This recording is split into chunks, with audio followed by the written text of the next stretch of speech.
Welcome back to the FloTrack podcast. We're recording this on Thursday, April 2nd. I'm Kevin Sully, joined by Gordon Mack. My co-host Gordon is fresh off a very interesting podcast episode yesterday. Unlike anything I've ever heard, you reviewed a fake documentary and never broke character. Well done. Yes, it was fun. It was basically improvisation. Is that the word? I'm not good at words. I'm like Michael Improvisational. Scott. I'm like Michael Scott when it comes to word play. But yeah, it was fun. Did you enjoy? What was your favorite joke that we came up with?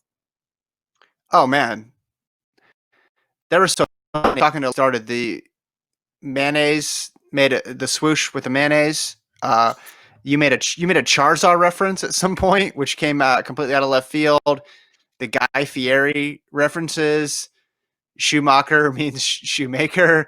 I just went on and on. I was listening to it. I wasn't able to. So I wasn't seeing you guys' faces, but just the delivery with which you guys pulled this off, and maybe you were smiling when you're saying it, but at least when you were listening to it, there was no indication that you guys were coming up with this stuff on the fly, and you were talking about something that clearly did not exist. And when we did record it, we actually stopped our intro the first time we recorded because Lincoln wanted to really hammer that it was April 1st. He says, like, this is today's podcast on April 1st. I repeat, April 1st. And I was like, no, we're not doing that. We need to hook them in. We're not going to tell them it's fake right away. So hopefully people believed it. I mean, it's not obviously they didn't believe it, but it was entertaining. Hopefully people were entertained by it. We've been getting a lot of comments just in general whenever we post anything on social media. It's like, man, you guys are running out of stuff to talk about. And to those people, I say, yes, the entire sport has been canceled. Of course, we're running out of things to talk about. Literally everybody is running out of things to talk about. And this was a perfect example. Did you guys have notes? Did you guys have a run of show? I'm curious how you came up with some of those.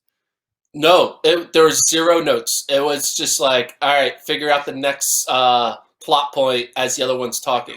So like when Lincoln was talking, I was thinking, all right, what's something I could bring up?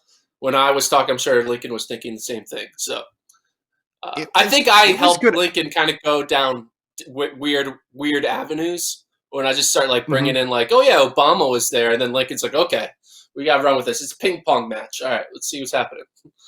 So. Yeah, neither of you guys are classically trained improvisational comics like our former colleague Adam O is. So I was just impressed. Like you guys had real chemistry and you were able to pass the ball back and forth to one another. Never really stopped. Like as a fan of the Gordon Lincoln combo, some of the reason why I like the Gordon Lincoln combo so much is oftentimes there's all these stoplights and weird points when you guys decide to challenge each other. For instance, is the end of July fast approaching or is it not? That great debate that I love personally. But this was completely different. Instead of running into red lights and dead ends and cul-de-sacs, you guys just kept going and going and going. And I found out the Ingebrigtsens have a second set of twins. I mean, some of the stuff was just so ridiculous. It was great. Yeah, I was trying to one up myself every time I came up with a new side plot. Because just talking about shoes, I didn't think was going to be interesting enough. I had to turn it into a more of a crazy documentary, kind of like Tiger King, right? Tiger King, you think it's just about tigers, but then it turns out to be about like 50 other things. So that was my inspiration, is kind of create all these side moments. Lincoln's original article was great as well too, although he didn't dive into some of these more ridiculous parts of it, but the whole idea that the Twitter handle _ shoe truther was behind all of the conspiracies. It was very, very well executed. And again, since there is literally nothing going on, you need episodes like that. But I just thought that was an impressive feat of comedy. Now, the great comedy minds out there, none of them would understand what the topic was, so they wouldn't figure out how difficult that was. But for you guys, like if you had been like, yeah, and I can't believe Ashton Eaton was there serving food, I would have just cracked up laughing. I would have not have done well in this episode at all. I would have stopped the ball and started just laughing. So that's good. It's a good thing you were on your off day that day. Yeah. So yeah, no, I enjoyed listening to it, and especially when you win at one 5x,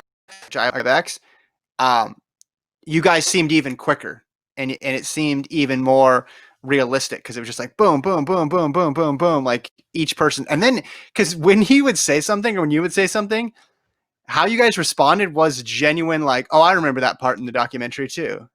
It seemed like you Yeah, were actually talking about parts. So yeah, whatever chemistry, I think you guys have a future in fake documentary reviews. If things don't work out here, I think that is you guys' future because you guys were exceptionally qualified I just wish there was for more that. What was your April. I just wish there was more April yeah 1st in our calendar. When there's no sports, you need something to kind of hold on to, and making a giant joke is something to hold on to. But now we can't do that. Now we need to actually come up with real content again for the next, yeah 90 days. So that's going to be pretty hard to do. But we'll figure it out. yeah yeah? So Ryan and Alex,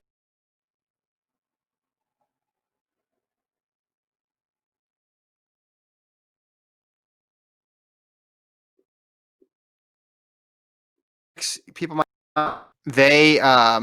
they started a podcast, Gordon, and they had several guests on last week, and one of them I wanted to get your opinion on. Um, what something he said. Stephen Haas was talking about how contracts are essentially on hold now for the time being. Not too surprised, but what do you think right now? The current state, just what are some other issues you think that when we're dealing with athlete contracts and the whole college to pro athletes during this time of pandemic? Yeah, I mean, it was interesting. I didn't watch the full interview, if I'm being honest, because I've been busy reviewing the Tiger King sequel, Doing fake Netflix. making fake Photoshop called Shoe King and stuff like that. But I mean, it makes sense that like things are on hold, right? It makes sense that I mean, hmm like our sport is basically reacting the same way basically the real world is reacting. I mean, so many companies are temporarily furloughing like employees, giving them 20% uh, pay downgrades for the time being. So I really think hmm that shoe companies' last thing on their mind is, ooh, who are we signing? Right? Like they basically are saying, hmm I think that they're all like, we're not going to think about signing until this pandemic is over, which would mean 2021. So I think a lot of these, the Danny Jones, Joe Kleckers, and Tyler Days, they're just going to be shit out of luck because no one's going to, even if they are like, so, I mean, I guess Danny Jones is probably the most valuable asset coming out, right? I think she there is not going to get any offer because they're going to be like, hey, we get it, but we're just not ready to give someone a year contract to get to. We're not going to give someone money to do nothing in 2020. So they just got to be like, hey, we hmm just can't start paying you until you start racing, which won't be till 2021. We'll offer you. So I think there might be like, hey, we're going to start and we'll give you an agreement, but we're not going to send the first check till January 2021. Like I think that would happen hmm because I just think that people are pinching budgets. They're trying to like cut here and there because we literally stopped the economy. So people aren't going and buying Nike shoes. People aren't going to like the Adidas store. People aren't doing that. Like, so they need to, hmm their revenues are going down. So the last thing they're going to do is increase their expenditures on new athletes. That's what I think. Yeah, I think if and this is what Link and I talked about a couple of days ago, but this just illuminates it even more. If you have the ability to come back, like academically, it makes sense. So there's a program you want to do. Athletically, it certainly makes sense to come back in 2021 and just run back your senior year now that the Olympics have been pushed back because you can just basically take your 2020 season and make it your 2021 season. Where it's going to get complicated is for the people who, for whatever reason, can't come back academically, or there's some sort of issue with the university they want to move on. Um, then you're running in January and February next year, maybe without any sort of assurance of financial compensation, which is tough. Um, Talking to some college coaches, it's interesting when I ask them about, hey, do you think there'll be meets this year? And they basically have all said to me, it's going to be a top down thing. Like if the pros come back, then that'll trickle down to the college athletes. Like the pros need to set a schedule, and then once that happens, then maybe there'll be some stuff for collegiate runners. But obviously the pros aren't scheduling anything now. That's more likely that something gets canceled before something gets added. So everybody is just waiting, and that's sort of how track works, right? You figure out what's going on at the top, and then from there it goes down and down and down. Oh, you got to fill this meet, you got to fill this field, you have to do this. And I think the same thing sort of is the case with the contracts, right? The big name athlete signs, and then everybody else slots in from there. So I mean, it's interesting insight to hear from an agent about this, but still just a ton of questions we don't know, or a ton of answers that we don't know to these questions. Yeah. What'd you think of the Ryan and Alex podcast show, episode 1? I mean, it was the second best podcast on this network. I mean, it's still pretty, like, okay, last year Rai Benjamin was the second best 400 meter hurdler in the world to Karsten Warholm. Still a damn good hurdler.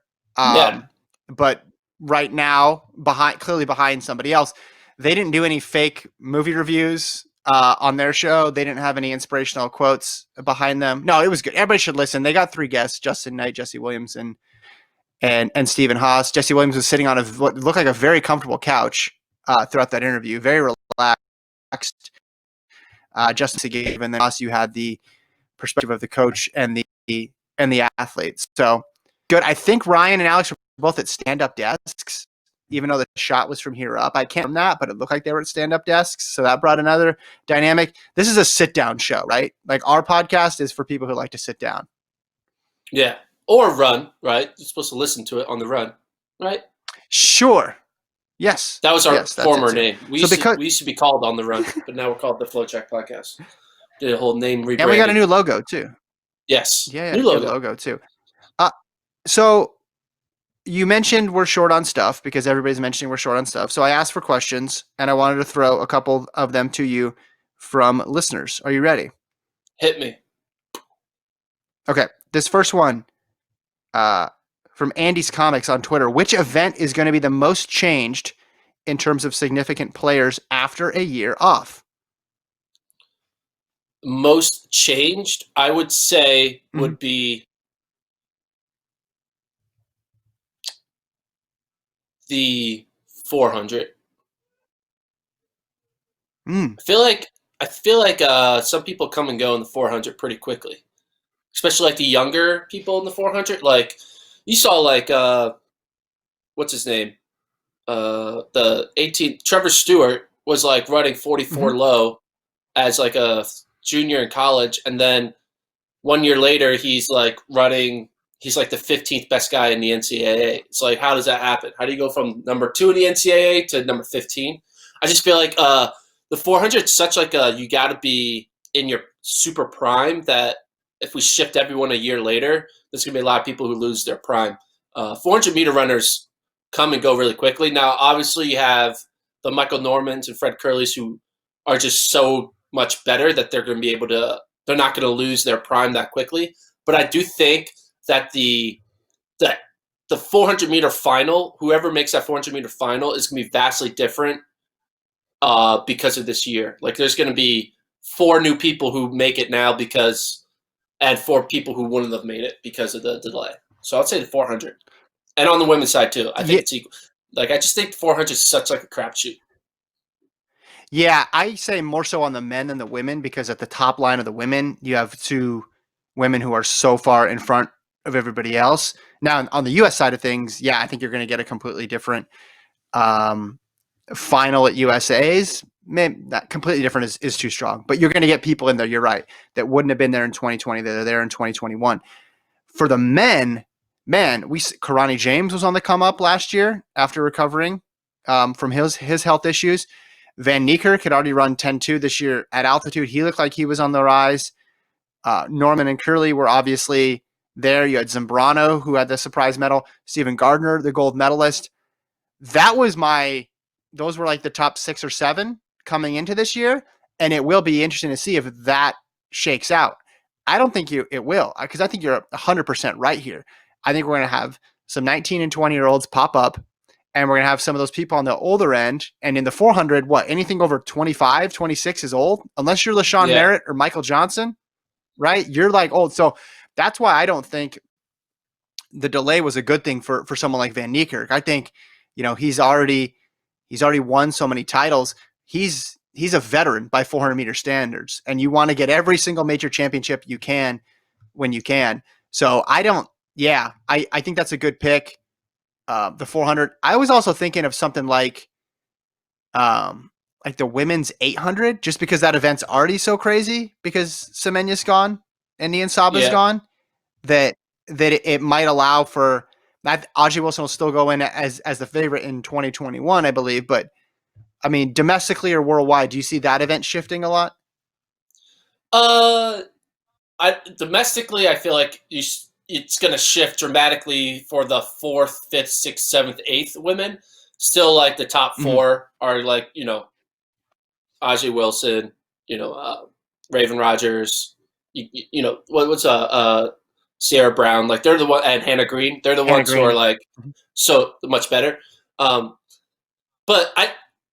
it's kind of like I do agree with you. I think the 800 on the women's side worldwide will change, kind of similar to the men's 400. But I think one thing that's just kind of this question kind of talks about as a whole is, I've been working at Flow since 2014, so I've seen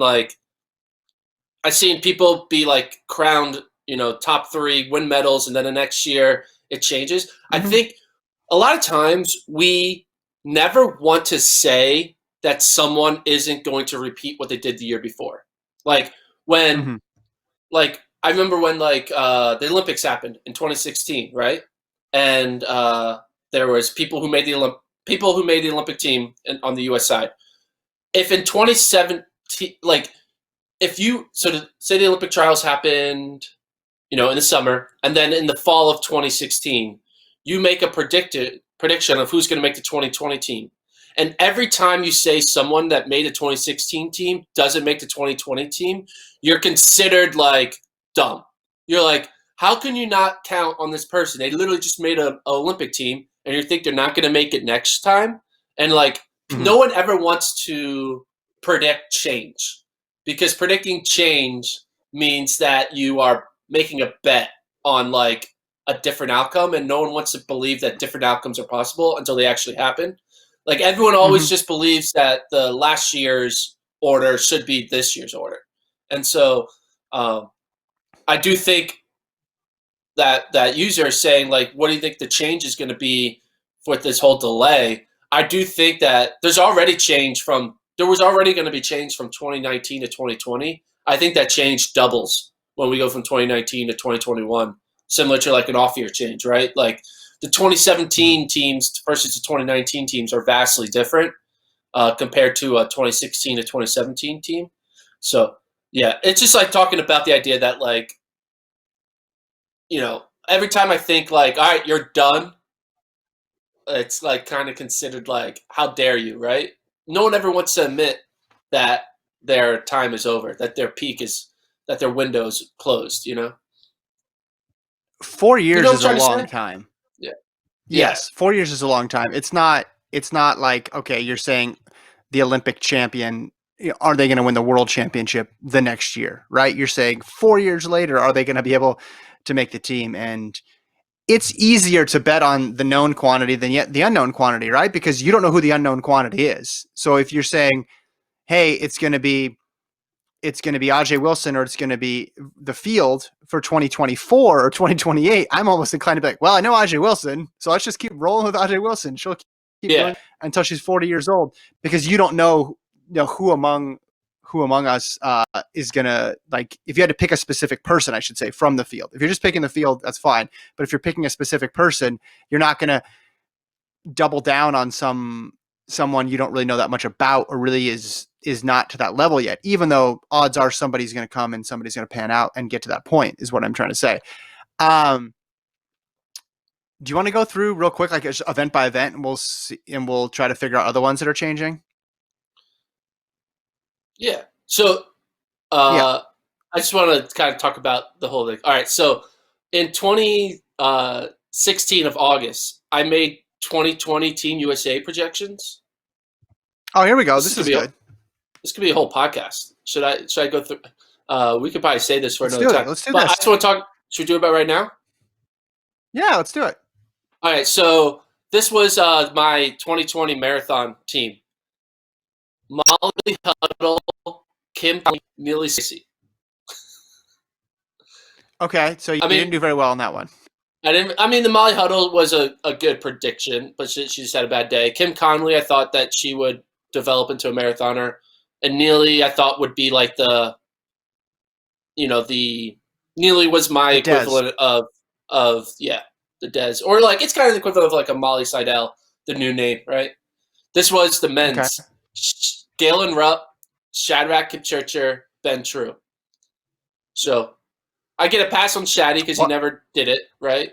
And Ben True never did it. So you get I could say I'm 100%. 1-0 and 1-1. Yeah, right? 100%. All right, should I keep going? I think we always overrate. I think we always overrate who's going to run the marathon. Yeah, that's something you are no exception there, but I don't blame you for that. Well, Ben True's 34, so I was like, all right, he's 34, he's gonna be in the marathon, right? So that's what I thought. Yep. But I do know when I made this prediction that I got a lot of shit from the Des Linden group saying like I know nothing. But I did know that she didn't make the team, so I got that kind of right. I just well, you just said. I mean, for the record, you still know nothing, but she also didn't make the team. But. Yeah, so technically we both win, right? There we go. All right, so here's the 2020 10K team. On the men's side, Ed Ches, which I got wrong because he didn't, become an American. Eric Jenkins and Hassan Mead. I can see Mead still making it, right? Yeah. Yeah. I mean, you have another year for these predictions to come true, so start rooting now. 2020 women's 10K, Allie Ostrander, Abby D, and Mariel Hall. So Ostrander, I thought she would kind of move up.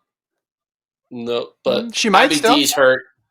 Yeah, Abby D's hurt. Mariel Hall can make the team, so I'll be 1 for 3 on that. So I think my 10Ks, I'm going to be 2 for 6. Okay, I think potentially 33% with my math there. Right. Good job. Looking back on these, are really bad. All right, so 5K, I picked Edward Cheserek, Paul Chalimo, Ryan Hill. So obviously Cheserek, I thought you'd be an American, but Paul Chalimo was right there. Still time. And Ryan Hill, probably that's gonna be wrong. Women's 5K, Shelby Houlihan, Elise Cranny, and Katie Mackey. I was really high on Cranny. That was a mistake right there. I mean, again, Elise Cranny in 2016, you're thinking all about the potential, right? Yeah, by that point, I mean, well, Schweizer was good then. Never mind. I'm trying to find an excuse for you. I can't. Sorry. Yeah. And Katie Mackey, I was still holding on. So 3K steeple. I'm so bad at this game. Evan Jager, Don Cabral, Andy Bayer. So Cabral's wrong. I didn't think about Hillary Borg getting that good. So. Well, Bayer made the team last year, and Jager has made every other team except for last year when he was hurt. So that could happen. That's not bad. This one's really bad. Women's 3K steeple: Emma Coburn, Leah O'Connor, Colleen Quigley. The Leah O'Connor, that's not a good pick, obviously. Well, obviously, you didn't see Frericks coming, but you got. Yeah. I mean, we already know what that team's going to be. They don't even need to run that race, so we can just move that forward. Okay, this is I think is probably the worst one. Women's 1500: Alexa Ephraimson, Kate Grace, Kate Murphy. I was really high on Kate Murphy in 2016. She'd be 20 right now. You had Shelby in the wrong event. Yeah, I did. I had Shelby in the wrong event. Yeah. And you didn't think Jenny would make it again. Yeah, I thought Jenny was done. Yeah. Will Jenny I think you're going too far in the other direction. Yeah, I think it's not looking good. Yes. Yeah. Men's 1500: Clayton Murphy, Centrowitz, Robbie Andrews. I mean, Murphy and Centrowitz could make it. Andrews could maybe make it. He's good. He's 29 now. Yeah. Yeah. Women's 800: Ajay Wilson, Laura Raisler, Raven Rogers. Okay. So It's Okay. pretty good. Laura Racel could show up. The ones that are your most accurate are the ones where you went chalk. You realize that, right? You're disproving what you said earlier, which is I know, pick I the new know, name. I know. And then men's 800, Donovan Brazier, Boris Berrien, Shaquille Walker. So Shaquille Walker retired. So Boris Berrien, I think, is done. Brazier obviously is correct there. yeah, But okay. but in this, I made mention that like only 0 people from the 2012 team made the 2016 team in the 800. Hmm. Three out of six, right? So 0 out of 6 went made back to back 2012, 2016 teams. Only half of the 1500-meter runners made it from 2012 to 2016. Half of the steeplechasers, only one of the 5K runners, only one of the 10K runners, and 3 of the marathoners. So it's kind of showing that like it rarely is 5 of the 6 from the previous Olympics make it. It's Yeah. mostly Well, it's 3, too 2, or deep. 1. Yeah. Yeah, yeah, it's so deep. What's going to be novel about this is not just that we're coming off a year where the racing schedule is completely interrupted, but usually before an Olympics, we have a World Championships right before, and that gives you way more ability to predict. Instead, we're gonna have 2 years, so it's Yeah. it's gonna it's gonna mimic more the time between World Championships. So if you're looking at a blueprint of how many repeat people are going to make it, or how many of the favorites are going to advance, or the gold medalists are going to move forward, you should look probably more to 17 to 19 or 2013 to 2015 or 2015 to 17 than you would ordinarily going into Olympics where you have a lot more recent data. So when you run that regression analysis, let me know what pops out on your computer. Yeah. Like, yeah, basically we need to look not 15 to 16, but we need to look at what 17 to 19 is like. Yeah. That's a good point. Yes. Yeah. Yeah. And see how many of those people carried over. So let's run through a couple of these though. So men's 100, I mean you're still going to have Coleman there. Obviously, the layoff doesn't help someone like Gatlin Gatlin. or Rogers, but if it's Coleman and Lyles at the front, it's still going to be Coleman and Lyles. Next year with the 200, that race was Lyles and everybody else. That should stay the same. DeGrasse, I think, is in a he's early enough in his career. He's not a veteran at this point to where the extra year isn't a big deal. 400 we already talked about. Do you think Michael Norman 800, could do the? Do you think Michael Norman could do the 2? I think he could. I don't think he's going to, because I think he wants to get the 400 right before he does both. I think that's what his thinking will be. In the same way Lyles wanted to get the 200 right before he did both. Just a thought. I don't know. 800, we talked about Brazier, big favorite. 1500, Timothy Cherry at the top. I mean, he's so far in front. Like Brazier and Cherry, and like on the women's side, Sifan Hassan, they're just so far ahead of everybody. The minor places might change, but the gold medalist is in a very strong position.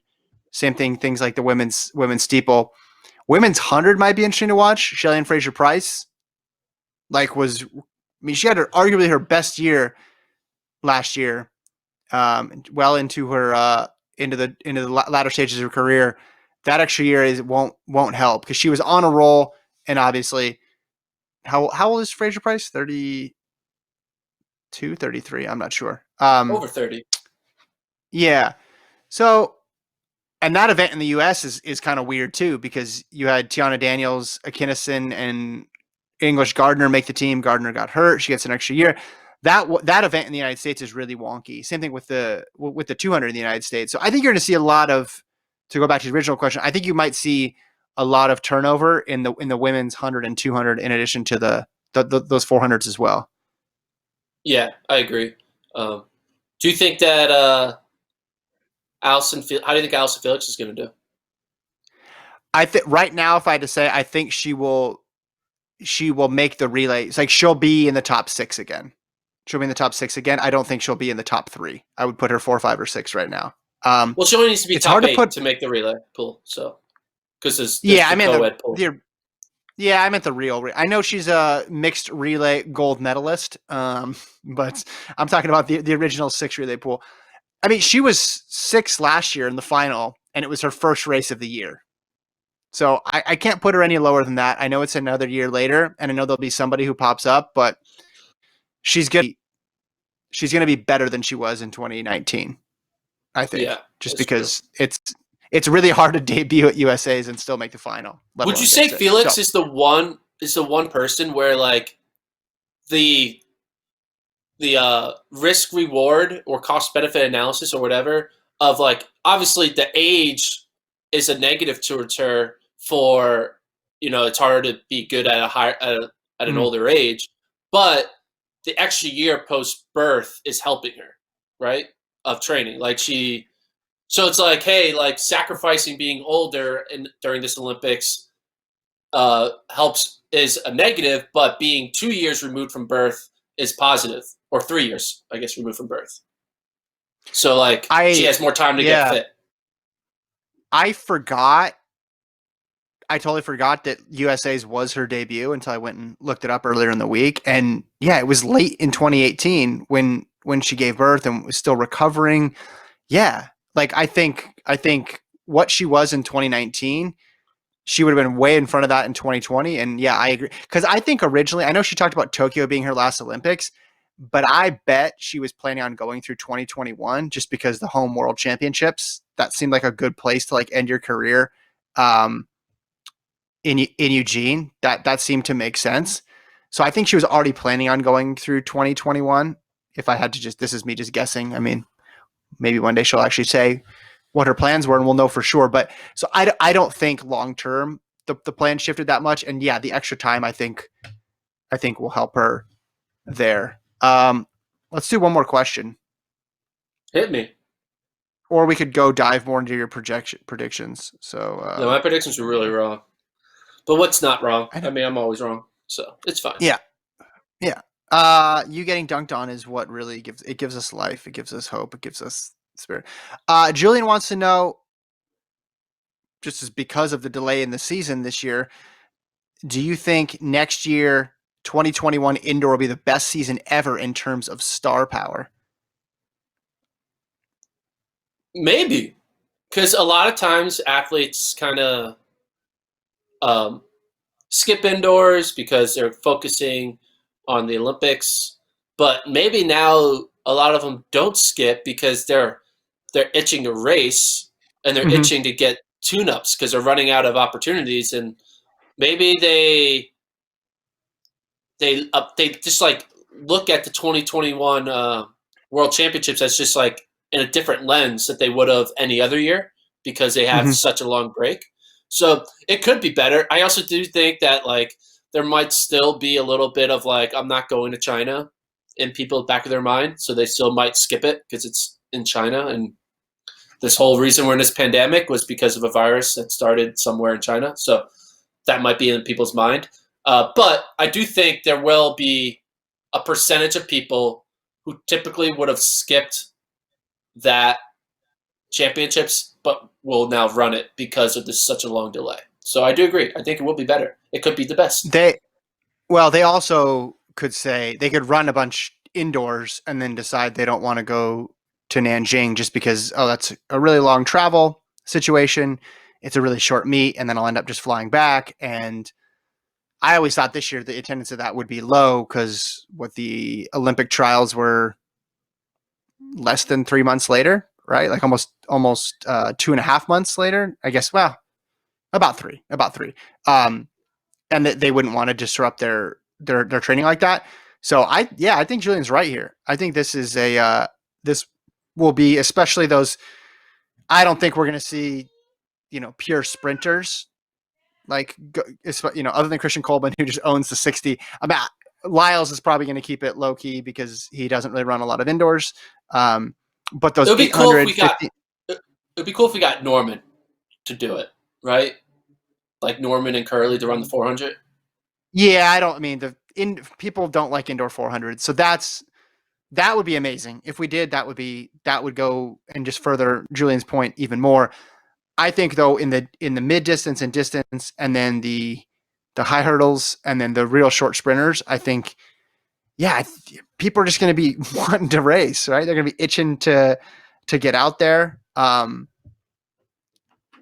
mean, I think it's tough. I think it's tough to know for certain because we just don't know how many people are going to be getting in races at the end of 2020. But if there aren't really any races end of 2020, that people will be just ready to roll come 2021. And also, aren't they going to want to be like, okay, I want to make sure my legs still work? Right? Yeah. They don't. They need to figure that out. They need to figure out they're still able to run.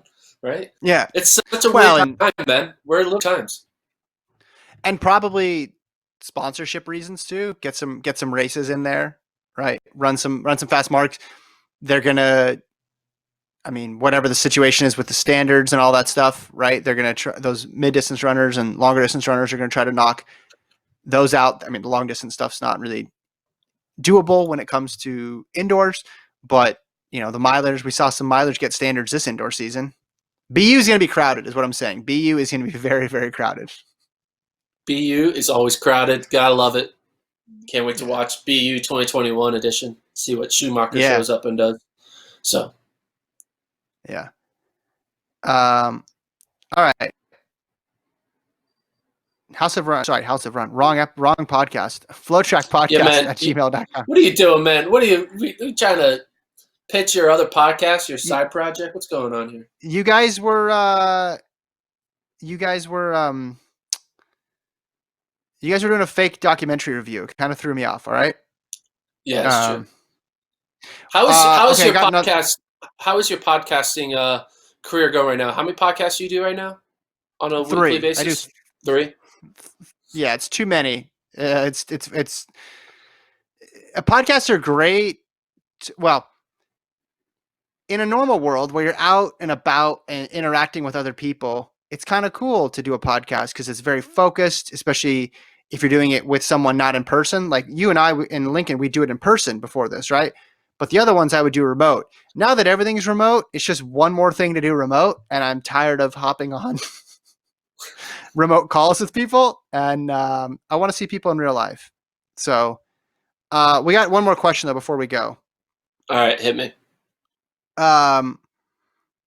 It was on this pod when we were talking about whether or not Christian Coleman would break the American record, right? That was this show. You and I. Yeah. So Fake Deal Neil writes in, from your episode a few days ago, Coleman definitely breaks the 100-meter U.S. record next year now that he has Brittany's advice to go for it from the start. So there you go. That is so true. You got a good point. I mean, yeah, Coleman got now 2 posters on his wall. He got that Lyles with the target on it, and now he's got that Hit Me Baby One More Time throwback 90s poster. I think it probably already was there, but now he has a reason for it to be there, you know, so now he can. How awesome would it be if, like, Coleman and or Lyles, like, are, like, listening to music, like, when they're warming up, and they kind of turn into speaker mode, and it's, like, Britney Spears, and then just, like, jamming out to Britney. And then that's, like, their new, like, theme music and walkout music is all the Britney hits. If you could do, if Track did walkout music, whoever did Britney Spears first would win. Yes. That would be it. Hey, maybe, like, it could be, like, so crazy where, like, you know, like, eventually they get to meet up, and, like, Brittany and Coleman or Brittany and Lyles get to have a little conversation, and they can joke about who has a faster PR. It'll be a great moment. It'll be the cross of the combination of these two cultures, the 90s, 2000s Brittany culture with the sprinter world. It'll be great. That's what time's about. I'm all for that. It's about bringing people together. Yes. I'm all for that. I hope that happens. If Track was a little bit bigger, that would be like if she did the equivalent thing to basketball, like a week later, we would see her out there doing something funny, right? If she's like, I just broke Steph Curry's 3-point record or something. But because it's Track, we might have to work a little harder. But I definitely think, Bolt should at least make that happen, right? They should at least have a picture together the next time they're in the same spot. One more here from Fake Deal Neil. Since the Olympics aren't rebranding as the 2021 Olympics, should we start the year 2020 over in 9 months from now and strike our current vision of 2020 from history like the Phantom Dark Ages conspiracy theory? I wonder if that's possible. I'll have to talk to my people to see if we can make that happen. Like just say this didn't count. We do a mulligan on the first part of 2020. Well, I think what they're going to do is, I saw someone tweet this, but you just write it out 2020, like 2020 and then put an NE at the end. So it looks like 2020 and then a 1. So it still says 2020, but then the 1 is the 0 NE, and it looks like the word 1. So it says 2021. Oh, So is this just an Olympics thing, or- 2020 NE. So it says 2020, but it also says 2021. is this an Olympic thing, or is this just in life thing? No, for the Olympics, because it's going to be still Okay. called the Tokyo Olympics. Like, it just happens to be held in Right. 2021. So, Yeah. like, do I have to change the coverage page to be a 2021 Olympic Games, or do I have to keep it 2020? Because that's what it's called. It's going to be so complicated Ooh. for SEO purposes. Like, what do? Do you hold on to the 2020 title, or do you change to the 2021? And NBC's freaking out about the SEO right now, how they get their clicks. That's the big thing. I like his idea if we just forget that this happened and we reset. We unplug the gaming console before the game's saved. I mean, we live in a world where there's leap years, right? If we can have a leap day where we just skip a day every 3 of the 4 years, why don't we just skip a year every 2,000 years, right? And if there was doable. one to skip, this would be a good one so far, because we're only 3 months in and it's not going well. So reset it, a leap year entirely, and then we'll go from there. I think for all the February 29th that we missed in the many years of our lives, we're making up for all of them right now by just doing nothing for an entire year. Basically, is what's happening. Leap year. This is the definition of a leap year. It actually is a leap year too. So this is the definition. We should have saw it coming. I like it, man. I like it. I think any sort of recommendation about this is we can't throw out anything as a bad idea. I think that's true. No bad ideas in this time of need. All right. So that's it. FloTrackPodcast@gmail.com. Lincoln and I will be back tomorrow. We're recording in the afternoon, so it won't hit the inbox or your podcast feed, that is, until later on Friday, or you can access it over the weekend. You'll have a lot of time, maybe on your long run on Saturday or Sunday. We're going to have a guest as of right now, so stay tuned for that. Who's the guest? Gordon, you're not... Secret? I never want to say because I don't want to jinx it with the technology and stuff. So that's a good point. Maybe after this week, if it works. Well, if we know if there's no guest, that means the technology failed, right? That's what we know. Yes. If it's just Lincoln and I being like, so what events next year are going to be the most unpredictable? That reminds me of there's a show I watch on the internet called Hot Ones, about this guy who interviews celebrities while eating hot wings. And he was supposed to do a interview with Louis Dreyfus, the VP girl. Julia Louis Dreyfus. Yeah, Julia Louis Dreyfus and Will Ferrell, because they did a show together. They did a movie together. But Julia pulled out literally last minute. So the interview was just with Will Ferrell. And the host had half Will Ferrell questions and half had to fly, and you could tell he was kind of not prepared to do a Will Ferrell only podcast. So it was kind of fun. Yeah. So yeah. Wow. He asked questions. He asked questions to Will that were really designed for his co-star. So it was kind of funny. I kind of felt bad. Why did she not do it? Got sick. The celebrities, they could be like, yeah, I'm not doing this Hot Ones YouTube show. They can use, it's when you're that famous, you can do whatever you want, right? Okay, so then I don't feel bad then in announcing who the guest is going to be. It's Julia Louis Dreyfus from Veep. Okay, that's who we're trying to get. There you go. All right. We'll see. FloTrackPodcast@gmail.com. FloTrackPodcast@gmail.com. You can find us on Apple Podcasts, Stitcher, Spotify, Google Podcasts, SoundCloud, and of course on the website. Thank you to Alon for producing. We will see you guys tomorrow.